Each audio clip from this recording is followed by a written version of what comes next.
Good day, Orteans. Your lecturer for today is Professor Matthew Solomon, top 2 in the June 2017 Criminologists Licensure examination.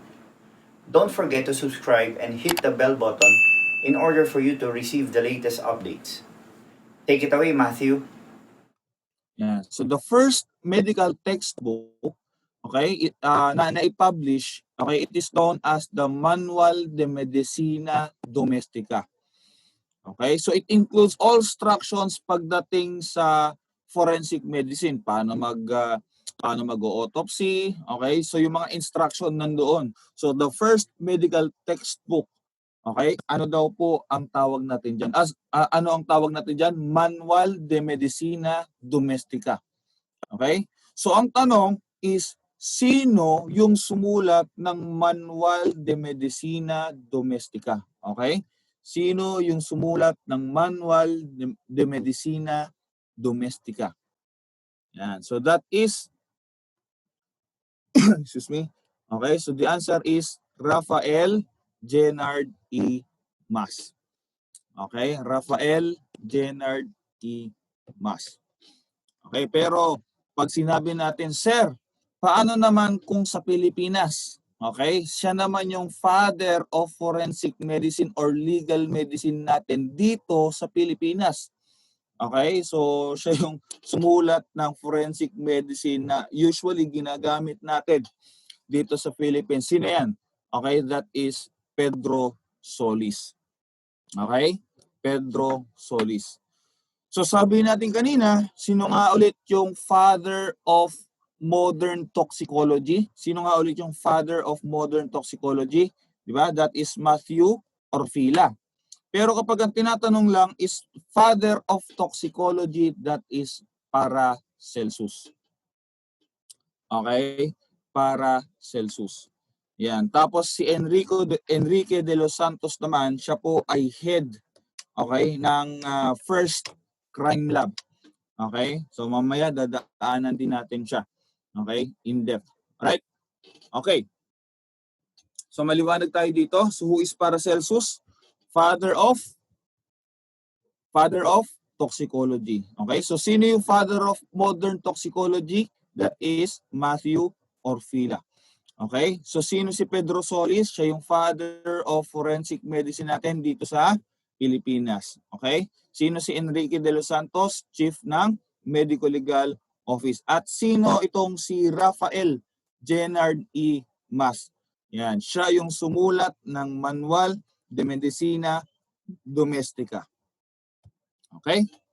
Now, okay. So sino daw yung pinakang unang chief ng Medical Legal Section, okay, ng Division of Investigation under CA 181.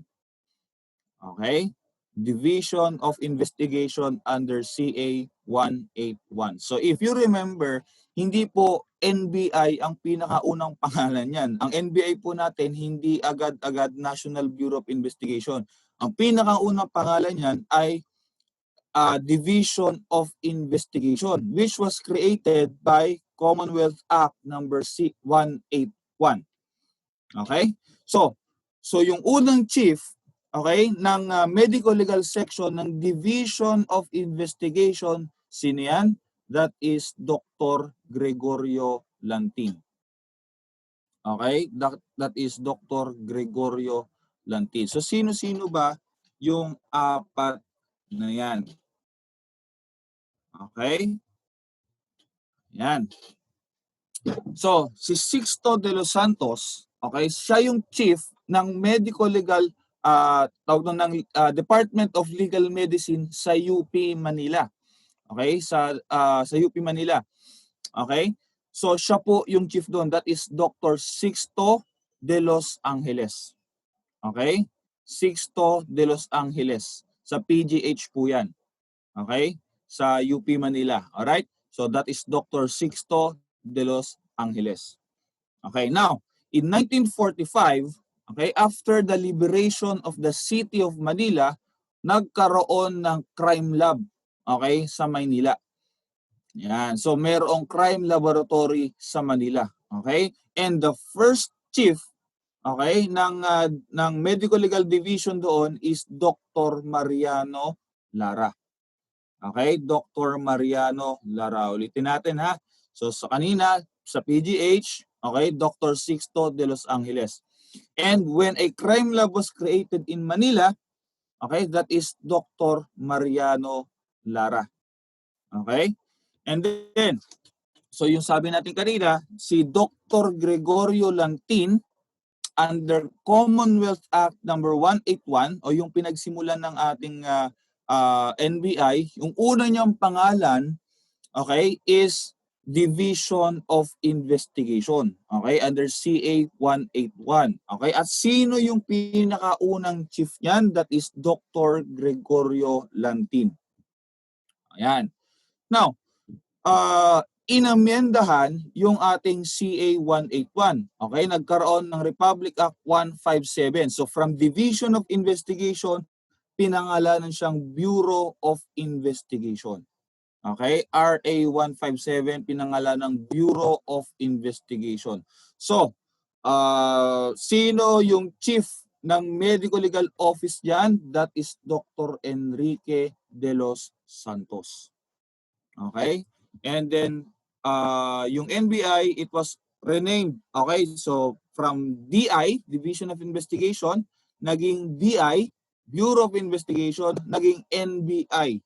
Okay? National Bureau of Investigation under Executive Order number 94. Okay? So nakuha po yung apat. Okay? Malinaw po. Okay. So clear tayo dyan ha. Ayan, next. Okay. So it is a branch of law which concerns with the aspects of law and legal concepts to medical practice. So ang pinag-uusapan na natin mga kaibigan, branch ng law na ina-apply doon sa medical practice. So ang concern ng law na ito is sa medical practice. Okay? So nabanggit na natin yan kanina. Di ba? So what is the answer? So kung ang medicine in-apply sa law, okay, that is legal medicine, di ba? Medicine ginamit to elucidate legal problems, forensic medicine. Pero kapag yung law ay in-apply doon sa medicine, that is medical jurisprudence. Okay? Medical jurisprudence. Yan. Susundan ba tayo? Nasusundan ba ako? O mabilis? Sakto lang? Okay, sabihin niyo po pag mabilis ha, pwede natin bagalan. Okay? Yan. Ayos lang. Okay, very good. Okay, next. Yan. So when the court once laid down a principle of law or interpretation, okay, as applied to a certain state of facts, okay, it will adhere to and apply to all future cases. So ang pinag-uusapan natin dito mga kaibigan, anong principle daw yung sinasabi natin or yung tinutukoy natin kapag sinabi ng korte ito, okay, under the certain state of facts, ito yung ating ruling, ito yung rule, okay, ang sabi niya, that principle, it will adhere, okay, to and apply to all future cases. So kung ito yung sinabi ng court in all future cases, ito yung susundin natin. Okay? So anong principle yan? So when the court has laid down a principle of law or interpretation, ito na yung susundin natin. Yan. So ang tawag natin dyan mga kaibigan ay the principle of stare decisis. Okay? Principle of stare decisis. So ibig sabihin, pag sinabi ng Supreme Court that there is no frustrated rape, di ba? So in all future cases, ito yung susundin natin. Okay? So that is the principle of stare decisis. Ayan. Alright, so principle of incorporation and ejus generis, those are principles na hindi natin kailangan dito. Alright, so stare decisis. Okay, so basically sa English, yung literal interpretation niya ay stand by what has been decided. Okay? So hindi na raw natin gagalawin yung napagdesisyonan na. Okay? So take note ha, that is stare decisis. Yan. Okay? Yan. Of the following kinds of death, okay, which one is relevant to organ transportation? Yan. So ibig sabihin, ang pinag-usapan natin dito, paano kung magta-transport tayo ng organ? So syempre, kung magta-transport ka ng organ, you need that organ to be alive. Kaya mabubuhay yan, di ba?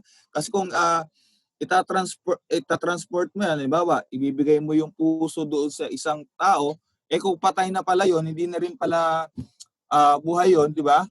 Wala rin kwenta. Okay? So what kind of death is relevant to organ transportation? Okay? So the answer here is, okay, sorry, that is molecular death. Okay? Sorry, that is molecular death. Bakit kailangan ng bakit natin tinitingnan yan sa molecular death? Okay? Kasi when we say somatic death, okay, ito yung pagsasabi ng isang tao ay patay na. Okay? Sa clinic, patay na siya. Okay? So, ibig sabihin, even though patay na yung tao, there are still organs, okay, that can still be functioning. Actually, according to some studies, the brain is still functioning up to 7 minutes, okay, after the death of a person. O, di ba? When we say state of suspended animation naman, okay, ito yung tinatawag nating apparent death. Okay? Ito yung tinatawag nating apparent death. At pag sinabi nating, ibig sabihin, apparent death, ito yung akala mo sa una, patay na yung tao. Okay? Yun pala, hindi pa. Okay? So, ang nangyayari is tumitigil yung tibok ng puso o kaya hindi na siya humihinga, pero buhay pa. Okay? So, yung molecular death, okay, ito naman yung pagkamatay ng individual cells, also known as cellular death, pagkamatay ng individual cells. And it starts to 3 to 6 hours. Okay? So, yan. So, that is the answer. No? So, ang molecular death, mga kaibigan, that is also the same with cellular death. Okay? So, kung wala kayong makitang molecular death, pareho lang po siya ng cellular death.